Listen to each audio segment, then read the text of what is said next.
Dear students, आप देख रहे हैं सेट 1 BST का व्यवसाय अध्ययन का यानी बिजनेस स्टडीज़ का। तो चलिए इसके क्वेश्चंस देख लेते हैं। और इसके अलावा मैं नए सेट्स न्यू सेट्स भी डाल रहा हूं। जैसे आपका इंग्लिश कोर का डाल दिया गया है, हिंदी कोर का डाला जा रहा है, और हिंदी इलेक्टिव, इंग्लिश इलेक्टिव, ये सारे सब्जेक्ट डाले जा रहे हैं। इन सभी के बहुत सारे सेट्स डाले जा रहे हैं। अगर आप ये पढ़ते हैं तो आपके स्कोर जो है वो इम्प्रूव हो जाएगा, यानी 40 में से 40 लाने के आपके पास पूरे चांसेस रहेंगे। चलिए पहले क्वेश्चन से स्टार्ट करते हैं इस सेट को। और जो जो वीडियो डाले गए हैं वो प्लेलिस्ट में मिल जाएगा आपको, और प्लेलिस्ट इसी वीडियो के एंड में भी दिखाई देगी स्क्रीन पे ही, और डिस्क्रिप्शन बॉक्स में भी। तो पहला क्वेश्चन जो है यहाँ पे, व्यवसाय है यानी बिजनेस इज, तो बिजनेस क्या है आप सभी ने पढ़ा है कि ये विज्ञान भी है और कला भी है, तो आर्ट और साइंस दोनों है। तो हमारा जो आंसर हो जाएगा वो सी ऑप्शन करेक्ट हो जाए, यानी कि हमारा राइट आंसर जो है वो सी ऑप्शन हो जाए। ठीक है, आगे बढ़ते हैं नेक्स्ट क्वेश्चन की तरफ। नेक्स्ट जो क्वेश्चन है इसमें आपसे पूछा गया है, हिंदू उत्तराधिकार अधिनियम बनाया गया है, Hindu succession law was framed in, तो कौन से सन में बनाया गया? तो इसका कौन सा आंसर हमारा हो जाएगा? 1956 में बनाया गया। तो सी ऑप्शन यहाँ पे भी आपका करेक्ट हो जाएगा। नेक्स्ट जो क्वेश्चन है, व्यवसाय का उद्देश्य है, ऑब्जेक्टिव ऑफ बिजनेस, तो ऑब्जेक्टिव ऑफ बिजनेस है क्या एक्चुअली? तो बिजनेस का उद्देश्य केवल लाभ कमाना नहीं होता है, लाभ और सेवा दोनों ही इसके उद्देश्य होते हैं। तो यहाँ पर जो है आपका जो सी ऑप्शन है इसमें फिर से करेक्ट हो जाए, यानी कि थर्ड टाइम तीनों क्वेश्चन में सी ऑप्शन आपका करेक्ट है। अगले क्वेश्चन की बात करते हैं। तो यहाँ पे जो चौथा क्वेश्चन है, कंपनी की पूंजी विभिन्न संख्याओं में विभक्त होती है, प्रत्येक खालिस्तान कहलाता है। The capital of a company is divided into number of parts, each one of which are called, तो जो डिवाइड होता है उसको हम क्या कहते हैं, ये हमारे को इसमें आंसर में बताना है। तो आपको अच्छे तरीके से पता है कि हम उसको क्या कहते हैं। तो हम क्या कहते हैं, हम उसको अंश कहते हैं, शेयर कहते हैं। तो यहाँ पे डी ऑप्शन जो है हमारा करेक्ट हो जाएगा। इसके बाद आते हैं हम नेक्स्ट क्वेश्चन की तरफ, क्वेश्चन नंबर 5 पे। इसमें पूछा आपसे, व्यवसाय के अंतर्गत यानी कि बिजनेस इंक्लूड्स, तो बिजनेस के अंतर्गत क्या आता है ये आपको बताना है। यहाँ पे 4 ऑप्शन हैं और इनमें से जो राइट ऑप्शन है आपको चूज करना है। तो इसमें मानव की समस्त आर्थिक क्रियाएं जो है, ऑल ह्यूमन इकोनॉमिक एक्टिविटीज जो है किसमें आती है? व्यवसाय के अंतर्गत आती है। तो हमारा जो है यहाँ पर बी ऑप्शन करेक्ट हो जाएगा। अगले क्वेश्चन की बात करते हैं, उद्योग अंश है, अंग है, तो उद्योग अंग है किसका है? Industry is a part of, तो यहाँ पे क्या हो जाएगा आंसर? ये इंडस्ट्री क्या होती है? व्यवसाय के लिए होती है। तो यहाँ पे जो है व्यवसाय का पार्ट है, तो यहाँ पे ए ऑप्शन करेक्ट हो जाएगा। अगला जो क्वेश्चन है इसमें देखिए, ऐसे व्यापार को क्या कहते हैं जिसमें पहले आयात और फिर निर्यात किया जाता है? आयात पहले किया जाता है और निर्यात बाद में किया जाता है। यहाँ पर दिया गया है तो पुनः निर्यात व्यापार एंटरपोर्ट ट्रेड कहलाते हैं। तो यहाँ पर जो आपका हो जाएगा सी ऑप्शन करेक्ट। इसके बाद आते हैं नेक्स्ट क्वेश्चन की तरफ, क्वेश्चन नंबर 8। 8 नंबर में पूछा गया आपसे, मौसम की भांति व्यवसाय भी सदैव हमारे साथ रहता है, यह कथन किससे संबंधित है?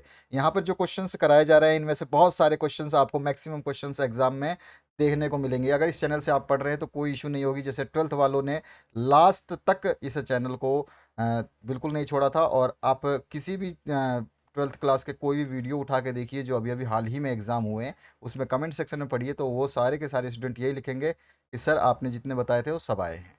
तो आपको पढ़ेंगे तो आपका बहुत ज़्यादा हित में रहेगा, क्योंकि ये सब चीज़ें आपको बार बार काम आएंगी। ठीक है, आगे के लिए भी आपको ज़रूरत है, 12वीं में भी आप जाओगे तो यहाँ बेसिक आपको क्लियर कर लेना है अपना।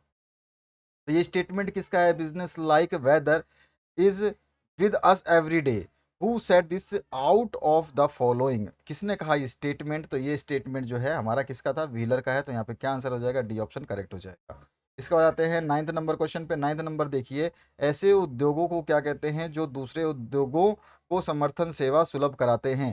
तो जो समर्थन सेवा सुलभ कराते हैं उसको हम बोलते हैं टार्टरी इंडस्ट्रीज, यानी कि the industries which provide support services to other industries are known as, तो वो होता है तृतीयक उद्योग। तो यहाँ पे जो है आपका डी ऑप्शन जो है ये टार्टरी इंडस्ट्री जो है आपका ये हो जाएगा आपका करेक्ट। अब आते हैं हम नेक्स्ट 10 नंबर क्वेश्चन पे। 10 नंबर जो है इसमें क्या है? एकाकी व्यापार की सबसे बड़ी कठिनाई, यानी कि greatest handicap of sole trade is, यानी कि यहाँ पे हैंडीकैप का मतलब क्या हो? सिंपल सिंपल सी बात है, डिसएडवांटेज पूछ रहे हैं। हैंडीकैप मतलब क्या है, उसमें कमी क्या है?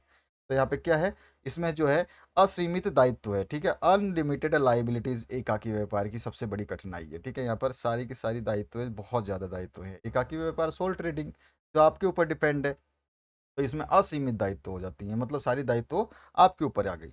अगला जो क्वेश्चन है उसकी बात करते हैं। तो यहाँ पर जो क्वेश्चन देखिए, निम्न में कौन से संगठन पर कोई विशिष्ट अधिनियम लागू नहीं होता। Which of the following is not governed by a specific act. तो आपको सभी को पता है जो सोल प्रोप्राइटरशिप होता है, एकल स्वामित्व, यानी जो जिसके मालिक आप खुद हैं, है ना, उस पे जो है इसमें से संगठन के ऊपर कोई विशिष्ट अधिनियम जो है लागू नहीं होता। सरकार का कोई इस पे रिस्पॉन्सिबिलिटी नहीं होती है, कोई रूल इस पे नहीं लगता है। केवल आप, अगर आपके अंडर अगर कुछ काम कर रहे हैं एम्प्लॉयज, तो जाके आपका ये मामला गड़बड़ हो जाएगा। ठीक है, अगर आप खुद अकेले हैं तो आपका कोई इशू नहीं। अगला जो क्वेश्चन है, एकाकी व्यवहार का कार्य क्षेत्र, स्कोप ऑफ सोल ट्रेडिंग कैसा होता है स्कोप, तो आपको बता देना है। इसका स्कोप जो होता है वो लिमिटेड होता है। तो ये ऑप्शन जो इसका करेक्ट हो जाएगा 12वें नंबर में। 13 नंबर की बात करते हैं, तो 13 नंबर में क्या पूछा गया, देखिए, संयुक्त हिंदू परिवार व्यवसाय संचालित होता है। तो यहाँ पे पूछा है joint Hindu family business is govern by. तो ये कौन से लॉ के अंडर आता है, ये आपको बताना है। तो आंसर का अंदाजा तो आप वैसे ही लगा सकते हैं, क्योंकि इसमें हिंदू परिवार लिखा हुआ है। तो joint Hindu family business is govern by Hindu law. ये आपका कौन सा लॉ है, 1956 वाला, जिसमें परिवार के ही सदस्य केवल जो है हिस्सा लेते हैं, बाहरी सदस्य इसमें हिस्सा नहीं लेता। और साथ ही साथ इसमें जो है लाभों का बंटवारा जो है समान रूप से किया जाता है। अगला जो क्वेश्चन है 14 नंबर, इसको देखिए। इसमें है कंपनी कृत्रिम व्यक्ति कहलाती है क्योंकि a company is called a artificial person because. ये जो है लंबा क्वेश्चन बनता है, यानी कि कंपनी कृत्रिम व्यक्ति कहलाती है, समझाइए, इस तरह से ये लॉन्ग क्वेश्चन बनता है। लेकिन अभी आपको आवश्यकता नहीं है इसको समझने की। तो चलिए, इसका जो है अस्तित्व केवल कानूनी दृष्टि में ही है, इसलिए, यानी कि it exist only in containment contemplation completion of law. ठीक है ना, तो यहाँ पे ये एग्जिस्ट किस में करती है, अस्तित्व केवल जो है कानूनी दृष्टि में है, इसलिए कंपनी कृत्रिम व्यक्ति कहलाती है। और यहाँ पर जो है इसका सी ऑप्शन जो है आपका करेक्ट हो जाएगा। अगले क्वेश्चन की बात करते हैं, क्वेश्चन नंबर 15। अब क्वेश्चन नंबर 15 है कानूनी दृष्टि। ये जो कानूनी दृष्टि है ना, ये छोटा सा ये वर्ड जो लिखा है कानूनी दृष्टि, इसी को हम बोलते हैं कॉन्टेम्पलेशन। ठीक है, कॉन्टेम्पलेशन, तो ये वर्ड जो है कानूनी दृष्टि के लिए, ठीक, कानूनी दृष्टि। ठीक है, अगला जो है सबसे व्यापक क्षेत्र है, the most wide scope is. तो सभी को पता है अच्छी तरीके से, व्यवसाय बिजनेस का जो है सबसे बड़ा स्कोप है। उसका बताते हैं नेक्स्ट क्वेश्चन पे, हिंदू विधान का दाय भाग संप्रदाय खालिस्तान राज्य में लागू होता है, यानी कि दाया भाग school of Hindu law is applicable in dash state. तो कौन सा है, तो आंसर आ जाएगा इसमें आपका बंगाल, उड़ीसा और असम। तो यहाँ पर जो है यहाँ पे मिसप्रिंट है, लेकिन आपको जो है ये ऑप्शन फर्स्ट करेक्ट हो जाएगा। इसके बाद जो नेक्स्ट क्वेश्चन है उसकी बात करते हैं। नेक्स्ट जो क्वेश्चन है देखिए ध्यान से, इसमें क्या पूछ रहा है, सामान्य व्यवसाय के लिए फर्म में साझेदारों की अधिकतम संख्या है, maximum number of partners in A firm for a general business is.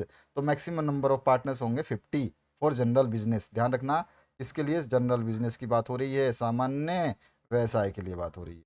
अगले क्वेश्चन की बात करते हैं, एक साझेदार जिसके फर्म से संबंध के बारे में जनता परिचित है खालिस्तान कहलाता है। तो वो साझेदार है और जिसको जनता नहीं जानती। A partner whose association with the firm is unknown to the general public is called. तो वो कैसा साझेदार कहलाएगा, ये आपको बस बता देना है। तो उसको बोलते हैं हम सीक्रेट पार्टनर या गुप्त साझेदार। सिंपल सी बात है, जैसा जब जनता ही नहीं जानती तो होगा क्या, गुप्त होगा। उसके बाद 19 नंबर जो क्वेश्चन है इसमें देखिए, कंपनी जिसका व्यवसाय या उत्पादन एक देश से अधिक देश में होता है उसको हम एमएनसीज बोलते हैं, मल्टी नेशनल कंपनी बोलते हैं।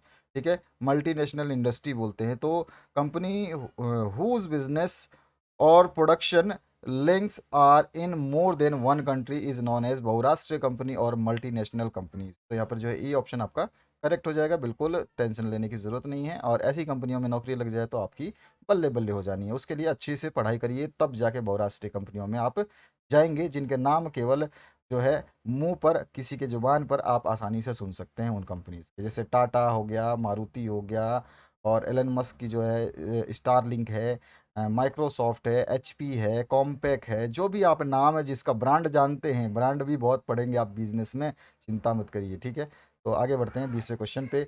20वां जो क्वेश्चन है आपसे क्या पूछा गया, सिंपली पूछा क्या गया है कि सरकारी सहकारी संगठन में सदस्यों की न्यूनतम संख्या, minimum number of member in cooperative society is. Cooperative society में 10 मिनिमम संख्या है। तो यहाँ पे सी ऑप्शन करेक्ट हो जाएगा। एक अगला क्वेश्चन है, सहकारी समिति का प्राथमिक उद्देश्य है। तो सहकारी समिति का प्राथमिक उद्देश्य क्या है, ये आपको बताना। Primary object of A cooperative society is. जब कोऑपरेटिव की बात आती है तो इसका सबसे पहला काम जो होता है वो होता है सर्विस, सेवा।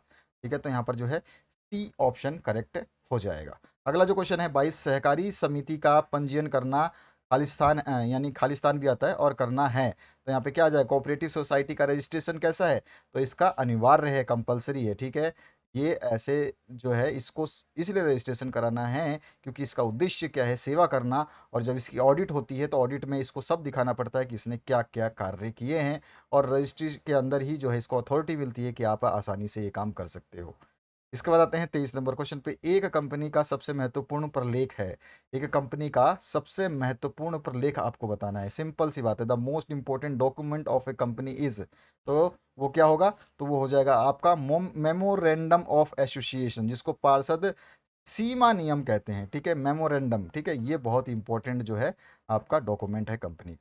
इसके बाद में 24 नंबर, एक सरकारी कंपनी वह है जिसके अंतर्गत सरकार की चुकता पूंजी इससे कम नहीं होनी चाहिए। A government company who settle the capital should not decreased from this percentage, तो कितने परसेंट से ज़्यादा नहीं डिक्रीज होनी चाहिए, तो 51% से ज़्यादा डिक्रीज नहीं होनी चाहिए। बी ऑप्शन जो हमारा करेक्ट हो जाएगा। इसके बाद व्यवसाय जोखिम के कारण हैं, तो cause of business risk are, तो यहाँ पे क्या हो जाएगा, देखिए आप बिजनेस रिस्क की बात कर रहे हैं तो ये ह्यूमन एरर भी हो सकता है, बिजनेस रिस्क जो है ह्यूमन गलतियों से भी हो सकता है, भौतिक फिजिकल कोई डिजास्टर आ जाए, प्रलय आ जाए, अकाल पड़ जाए, कुछ भी हो जाए वो भी हो सकता है, प्राकृतिक नेचुरल, यही बात है, भौतिक फिजिकल भी उसी में आता है आपका। प्राकृतिक में तो डिजास्टर आ गए जैसे अकाल वकाल, और फिजिकल भी होता है जैसे कि अचानक से कुछ हो जाए, ठीक है, बाहरी वातावरण के अलावा जो है ह्यूमन मिस्टेक तो है ही, और फिर जो फिजिकली भी हो सकता है। तो इस तरह से ये तीनों सही हैं, तो यहाँ पर ये सभी के सभी सही है। इसके बाद आते हैं 26 नंबर, वाणिज्य में सम्मिलित किया जाता है, तो कॉमर्स इंक्लूड क्या करता है, कॉमर्स इंक्लूड, तो कॉमर्स जो है व्यापार व व्यापार में सहायक क्रिया यानी ट्रेड और एड्स टू ट्रेड जो है इनको इंक्लूड करता है, ठीक है ना। बिल्कुल सिंपल से क्वेश्चन से, सिंपल से आंसर से, बेसिक क्वेश्चन बेसिक आंसर्स। आपके टीचर ने जब क्लास लिया होगा तो ये बहुत सारी चीज़ें आपको डिस्क्राइब की होंगी, समझाया होगा, अच्छा सा 1 घंटे का हर क्लास में आधे घंटे का आपको एक छोटा सा लेक्चर मिला होगा, अगर आपके टीचर जो है आपको पढ़ाए होंगे तो।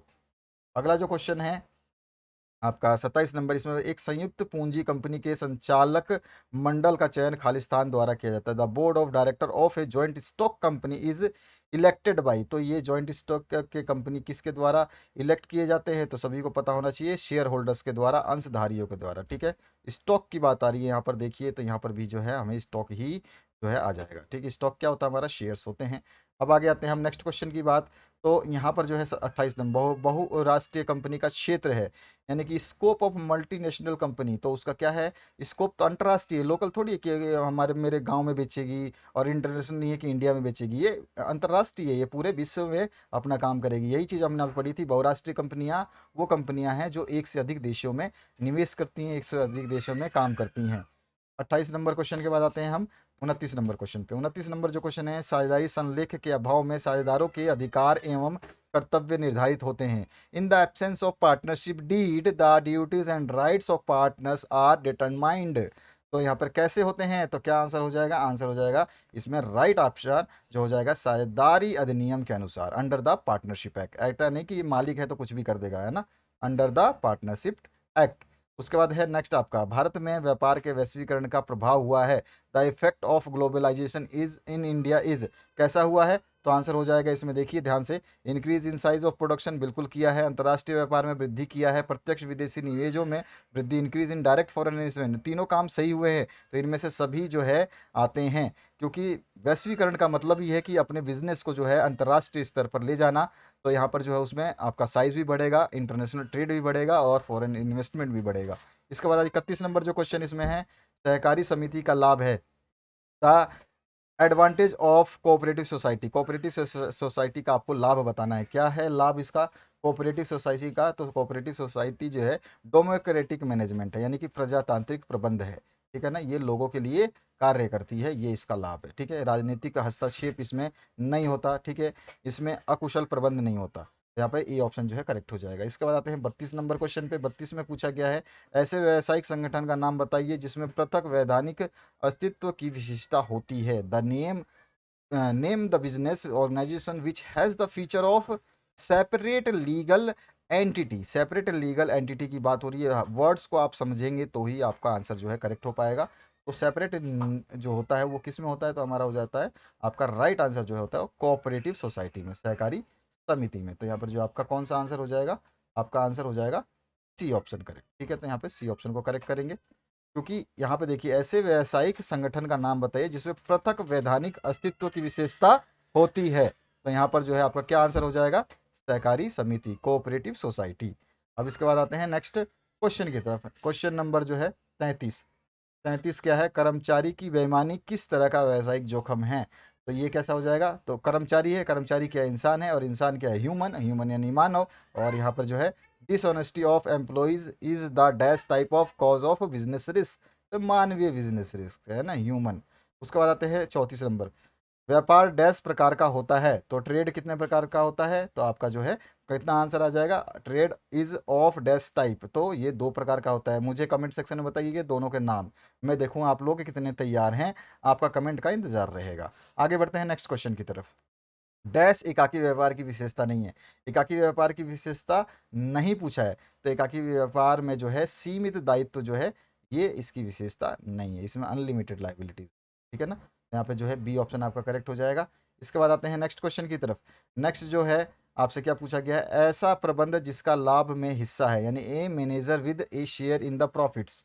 तो क्या हो जाएगा वो, यानी कि केवल फर्म का कर्मचारी है। ठीक है, ऐसा प्रबंधक जिसका लाभ में हिस्सा है वो क्या है, is only A servant of the firm.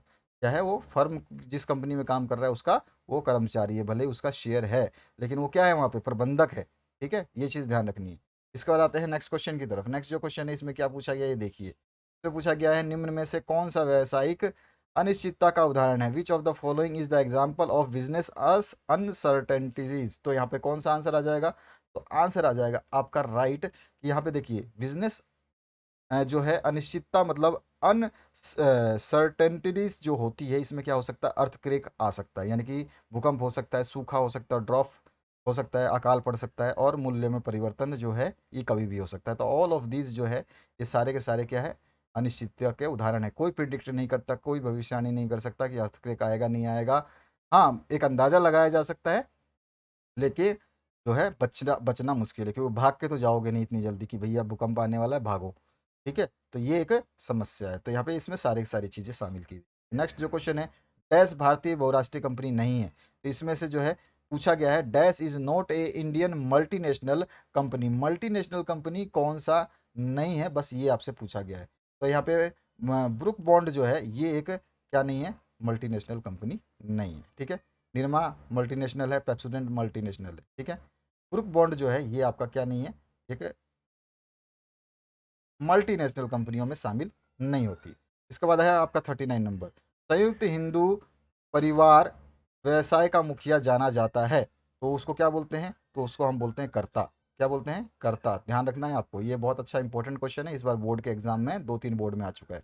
और अंतिम जो प्रश्न है इस सेट का, इसको देख लेते हैं। तो इसमें पूछा गया है पूर्व अधिकार अंशधारियों के साधारणतया यानी preference share holders have normally क्या करने का इनको अधिकार है, किस चीज़ की इनको राइट्स प्राप्त हैं, तो इन पे जो है सीमित मत देने का अधिकार होता है, लिमिटेड वोटिंग राइट्स होते हैं। क्या होते हैं, पूर्व अधिकार अंशधारियों के सीमित मत देने का अधिकार होता है, लिमिटेड वोटिंग राइट्स होते हैं।